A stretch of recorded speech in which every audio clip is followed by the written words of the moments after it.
안녕하십니까. 서구의 근대 문학 작품들에 나오는 수많은 인물 중에서 가장 대표적인 인물 세명을 말하자면 돈키호테와 햄릿, 그리고 파우스트를 꼽을 수가 있겠는데요.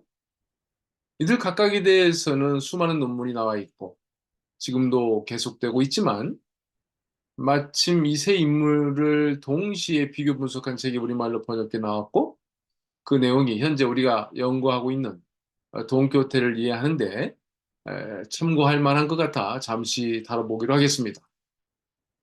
1991년에 쓰여지고 2023년에 우리말로 번역 출판된 돈키호테 햄릿 파우스트라는 이 책의 저자는 로버트 A. 존슨으로 스위스 추리에 있는 연구소에서 수학한 미국의 정신분석가로 소개되어 있습니다. 말하자면 이 세 명의 인물들을 정신분석학적으로 접근하고 있다는 것인데요. 먼저 그는 각자는 의식의 중심에 누가 있는지에 따라 세상을 다르게 보고 다르게 해석한다는 원칙 하에 돈키호테를 단순한 의식을 가진 존재, 햄릿을 복잡한 의식, 그리고 파우스트를 깨달은 의식의 인물이라고 규정하고 있습니다. 글쎄요, 세 가지 유형으로 분류하고 있지만 우리 자신도 그 유형 중 어디에 해당되는지 생각해보는 기회가 되었으면 좋겠습니다.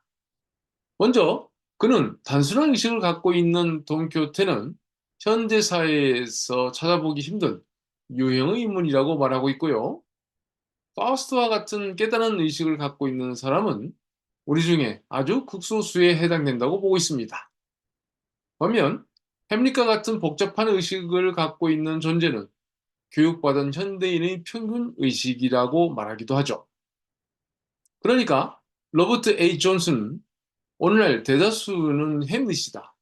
우리는 인생의 밝고 유쾌한 면을 잃지 않는 돈키호테와 아직 대다수 사람에게 도래하지 않은 고차원 의식의 파우스트 사이의 메마른 땅에서 산다는 말을 듣는데요.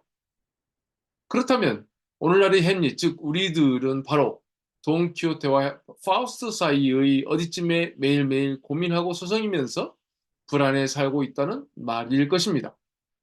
한편 이 미국의 정신분석가는 이들 중 돈키호테를 2차원적 의식구조의 인간형으로, 햄릿을 3차원, 그리고 파우스트를 4차원적 인간형으로 규정하고 있는데요. 우리의 감각으로 현실이라고 말하는 것은 3차원이니까 햄릿이야말로 지금의 우리와 같이 생각하고 행동하는 표준의 인물이지만 2차원과 4차원의 인물은 사뭇 다른 의식을 갖고 있는 존재들임을 말하고 있습니다. 즉, 그런 돈키호테를 지적하면서 2차원의 인간은 내내 환상과 상상의 세계에 산다고 말했고요. 돈키호테가 검에 의지할 때는 늘 패배한다.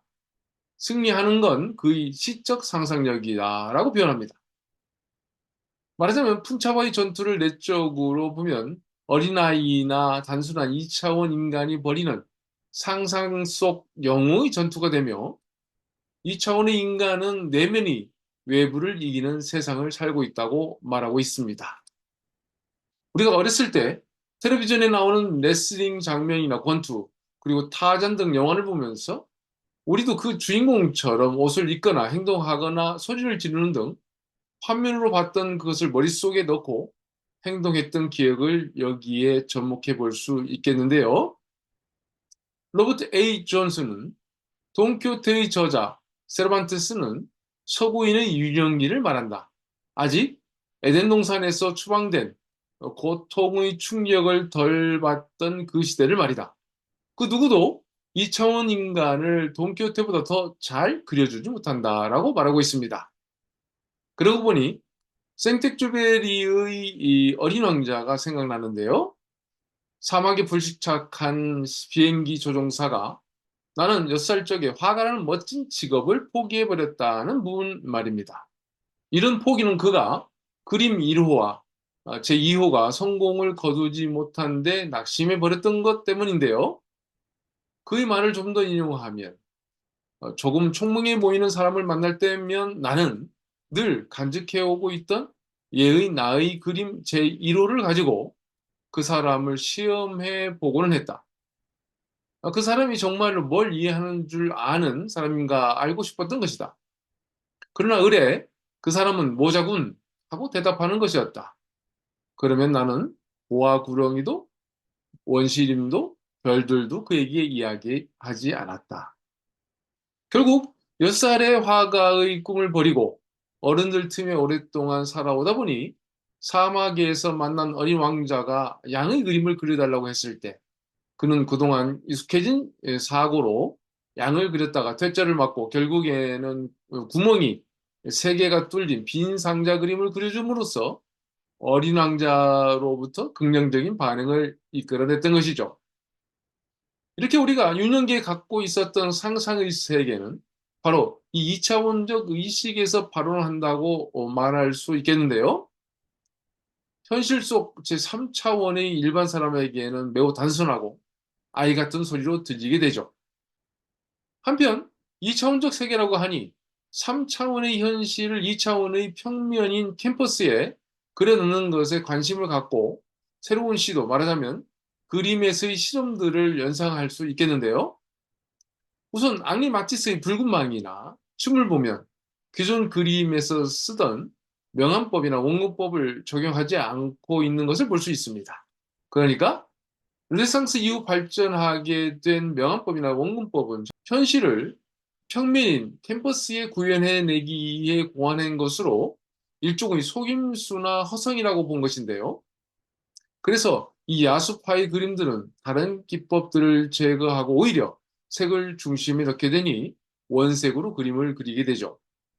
아울러 입체적인 3차원의 현실을 2차원의 캠퍼스에 그리는 독특한 방법을 만들어내는 것이 바로 입체파들의 그림인데요.